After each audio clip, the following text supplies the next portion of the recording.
Di Tarim itu Universitas Al-Ahqaf Yaman.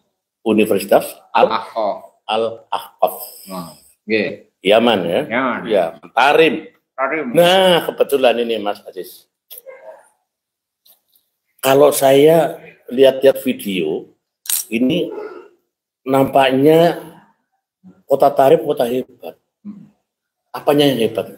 Sepengetahuan penjenengan selama ada di Tarim 6 tahun setengah. Kalau pengalaman pribadi saya sih biasa saja ya. Biasa saja. Ya artinya nggak beda jauh dengan daerah-daerah yang di Arab. Nah, artinya yang namanya di tanah Arab itu kering karena memang cuacanya sangat panas. Ya sebagaimana di tempat-tempat yang lain, di negara-negara yang lain, di daerah-daerah yang lain, di kota-kota yang lain di Arab, ya itulah Tarim begitu. Masalah, alhamdulillah, matur suwun, hatur nuhun, Bang Teguh Charles. Lanjut ya. Lanjut Nah, saya melihat nonton, saya kan biasa ya penggemar HP terus suka YouTube, apalagi kalau melihat YouTube-nya Gus Aziz ini menarik sekali. Masalah. Yang menarik apanya ya? Iya, cerita-cerita ya. Sekarang kan lagi rame di tengah-tengah warga masyarakat tentang habaib. Kebetulan juga yang cerita bahwa Tarim itu hebat itu ya Habib-Habib itu. Kemudian bahkan saya pernah dengar, kenapa kota Tarim ini sebagian tidak diaspal. Ini memang sengaja, bukan karena negaranya miskin atau masyarakatnya miskin, tapi di sana memang kena telapakannya habaib atau gimana itu ya? Kok bisa terjadi seperti itu? Apa betul Allah Akbar, itu hanya framing ya. Apa itu framing itu? Framing itu membuat kesan seolah-olah wah, seolah-olah hebat, seolah-olah keren gitu ya. Tapi untuk Tarim sendiri gimana? Ya di sana aspal ada. Jadi memang bahkan tidak hanya di jalan rayanya saya, di depan kampusnya itu diaspal, diaspal. Jadi, ya di pasar-pasar segala macam aspal semua sekarang mah. Ini tahun sampai tahun 2015 loh, dari tahun 2008 sampai 2015 itu yang saya saksikan ya. Sehingga ya kalau memang misalkan Ustadz Abdul Somad yang mengatakan karena ada jejak wali-wali zaman dahulu biar nggak ketutup sama aspal, ya nggak seperti itu. Lawang jangankan jejak para aulia, jejaknya Rasulullah yang di Mekah Madinah aspal kan ya? Iya. Itu kan jadi Islam sekali ya.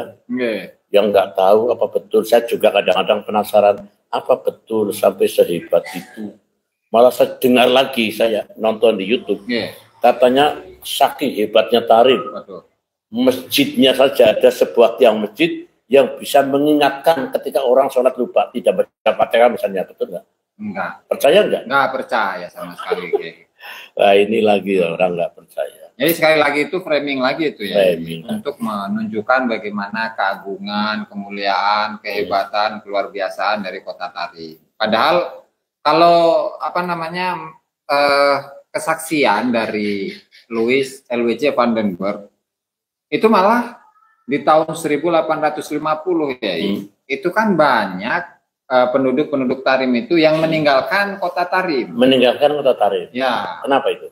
Ya karena faktor ekonomi ya, pekerjaan sulit, ya kan? Artinya untuk makan aja susah gitu ya.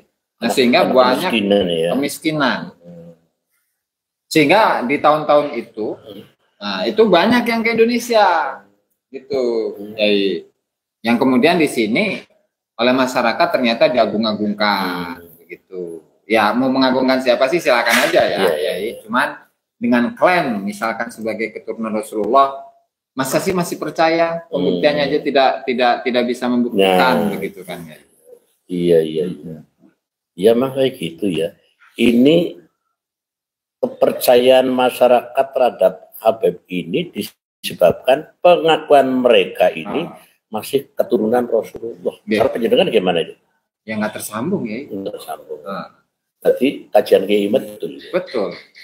Jadi kalau ceritanya ini kenapa pada awalnya saya itu ada di barisan Kiai Haji Imad. Jadi di awalnya saya kaget, tapi tidak langsung mengatakan Kiai Imad salah, sesat segala macam, enggak ya. Gitu ya. Jadi saya lihat bagaimana tulisannya, bagaimana referensinya, bagaimana kalau dilogikakan apakah masuk atau tidak, kemudian ditambahkan dengan DNA, ditambahkan dengan ilmu nasab segala macam lah. Yang akhirnya ya udah, memang nasabnya nggak tertolong ya. Tapi betul itu kajian Kiai Imad itu jenengan. Ya betul. Jadi makanya saya sering jadi apa ya namanya bulian ya, sering diledek gitu bahasanya oleh teman-teman, oleh alumni gitu ya, terserah. Ya itu pendirian saya gitu kan. Yang namanya keilmuan itu akan berdiri sendiri, betul ya? Betul. Ya terserah mau dikatakan sebagai murid durhaka tak bodo amat. Karena toh kedurhakaan itu gimana di sisi Allah Ta'ala, betul ya? Jadi saya sesimpel itu sebenarnya. Jadi apa ya cerita-cerita yang pernah saya dengar diantaranya adalah itu tadi kenapa tidak diaspal, itu framing itu ya. Betul, framing. Terus ada berita lagi itu ya. Ada apa namanya leluhur habaib, namanya saya kurang tahu, Fakih Muqaddam ya. Itu kok diceritakan bahwa Fakih Muqaddam ini pernah mi'raj dalam waktu satu malam 70 kali. Saya gumun itu, saya juga belum pernah mendengarkan dari guru-guru ya, selama saya ngaji mungkin. Ya dari sesepuh kita juga belum pernah dengar. Dan dari kiai-kiai atau ulama Nusantara belum pernah menceritakan itu. Itu kok muncul? Memang ada kitabnya itu? Oh ada ya? Ada. Ada kitab yang namanya Kitab Al-Jauhar Syafaf, karya dari Abdurrahman bin Muhammad Al-Khatib. Kemudian ada kitab dari Pak Alawi itu? Oh itu bukan. Tapi Pro Habib. Kemudian ada Habib, yang satunya itu kitab Syarah Al-Ainiyah karya dari Habib Ahmad bin Zain Al-Habsyi. Nah itu menyebutkan secara jelas loh ya, bahwa Fakih Muqaddam itu mi'raj dalam satu malam itu sebanyak 70 kali. Ada 3 riwayat sebenarnya. Ada satu riwayat mengatakan 7 kali dalam semalam, riwayat yang lain 27 kali, riwayat yang ketiga itu 70 kali. 7, 27, 70. Itu ya. Dan itu memang ada kitabnya ya. Kitab. Bisa dipertanggungjawabkan itu. Jadi ketika ada orang ngomong seperti itu nggak salah, ya ada kitabnya. Yang ngomong maksudnya. Oh betul. Jadi yang ngomong nggak salah. Nggak salah. Terus menurut penjenengan, kitab yang meriwayatkan tentang itu, menurut penjenengan itu seperti apa? Ya, saya memandang bahwa dengan mengutip komentar dari seorang Habib sendiri ya. Seorang Habib yang namanya itu Abdurrahman bin Mustafa Al-Attas. Dia itu punya satu kitab yang berjudul Al-Bahthu 'anil Haqiqah fi Nash'ati Al-Faqih Al-Muqaddam Muhammad bin Ali Ba'alwi fi panjang juga wa ulumihi wa usuli tariqatihi. Jadi memandang bahwa untuk kitab Al-Jauhar Syafaf ya, karena untuk syarah ini itu hanya mengutip saja ya. Bahwa kitab itu ya itu tidak bisa dijadikan sebagai sebuah referensi dalam sejarah. Nah, apalagi hal-hal yang khurafat seperti itu. Karena memang ketersambungan ketersambungan sanadnya saja tidak bersambung, sementara untuk masa hidup Abdurrahman bin Muhammad Al-Khatib dengan Fakih Muqaddam itu sangat jauh, ratusan tahun baru diceritakan ya. Nah, sehingga itu dari sisi periwayatan sudah mardud. Nah, maka salah bagi seseorang ditolak.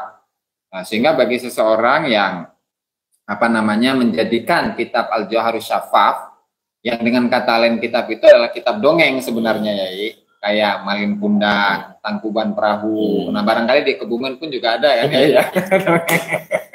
Iya, mungkin kira-kira. Saya juga selama ini saya belum pernah cerita seperti itu. Jadi saya pikir jika itu memang benar, itu dari dulu memang ada orang hebat, tentu itu sudah diriwayatkan oleh dunia Islam. Mungkin termasuk Indonesia. Tapi kenapa kok baru muncul? Saya baru dengar kira-kira 2 tahun. Itu ya di masa jenengan waktu awal atau waktu masih muda dulu lah. Itu yang dikenal oleh Yai khususnya di dunia pesantren begitu ya. Itu pernah mendengar Fakih Muqaddam nggak? Belum pernah. Makanya saya tanya pada penjenengan orang yang pernah belajar di Tarif hampir 7 tahun. Tentunya kan lebih paham daripada saya, kan tidak pernah ke sana. Kalau mungkin hanya daerah Madinah Mekah saya sering ke sana. Tapi kalau tadi memang saya belum pernah. Makanya saya syukur bisa ketemu dengan penjenengan. Ini yang pernah ke Tarim, kok namanya Tarim seram sekali. Serem malah ya, bukannya wah hebat gitu. Hebat. Loh, sampai ada tiang masjid bisa mengingatkan orang sholat ketika lupa bacaannya. Terus dengar lagi dari leluhur habaib yang dari Tarim, namanya Fakih Muqaddam, betul ya? Betul. Bisa mi'raj semalam 70 kali. Pengertian mi'raj menurut saya kali ke langit ya, bahkan sampai ke Sidratul Muntaha. Sedangkan Nabi Muhammad saja cuma sekali seumur-umur ya. Subhanalladzi asra bi 'abdihi lailan minal masjidil haram ilal masjidil aqsa alladzi barakna haulah al-ayah. Ya. Betul. Ini sekali, tapi ada umat Nabi bisa sampai 70 kali. Nah, saya ini ganjel memang kitab apa, tapi ternyata ada kitabnya. Tapi saya guru-guru saya dulu nggak pernah menceritakan itu. Dan ini memang kitab diakui kebenarannya apa tidak? Ya, menurut penjenengan tadi ya hurufat. Hurufat. Dan itu real itu. Karena memang gini ya. Sering kali di kitab-kitab itu Al-Burqatul Musyikoh yang karya dari Habib Ali bin Abu Bakar As-Sakron, dan As-Sakron itu artinya kan mendem ya. Mendem itu mabuk. Terserah mau mabuk harta, mau mabuk nasab, mau mabuk apa, terserah itu mau. Sakron maknanya mendem. Mabuk, mendem ya. Yang apa namanya kita Al-Burqatul Musyikoh, kemudian kitab Al-Jawhari Syafah, begitu juga Al-Masrawi dan banyak lain lah, banyak gitu ya kitabnya. Di mana di sana itu kan sangat memuji ya dengan siapa yang namanya Fakih Muqaddam itu yang merah 70 kali. Tetapi saya mencoba menelusuri di kitab-kitab Tabaqatus Sufiyah karena katanya kan Fakih Muqaddam itu imam dalam ilmu hakikat, imam dalam ilmu syariat.